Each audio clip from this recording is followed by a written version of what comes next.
All right, let's talk about buying, fixing, renovating, and selling. So, in my experience, when you buy a property, the number one thing you really want to watch out for, and where most people make the mistakes when renovating a home, is essentially they buy it too expensive and they don't time the market properly, right? So if you buy it now and the project is going to take you a year or 8 months, right, which is usually the case with some of these projects, if that takes you 8 months, in 8 months this market might be completely different, right? Because these days it's changing every month. So when you buy it, you always want to buy it right. And the way you buy most of these properties right is figure out the resale value after you repair the property, and you want to buy it at 75%, 70% or below that number, right? So if the resale value, let's say, is $1 million, you're gonna buy it for 700. You're gonna put about 100 into it, right? That's 800 total,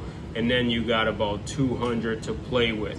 Now, the property, after being very well renovated, could very well easily sell for, we'll say, 1.3 million, and that's all gravy, and that's amazing. Extra money, icing on the cake, beautiful.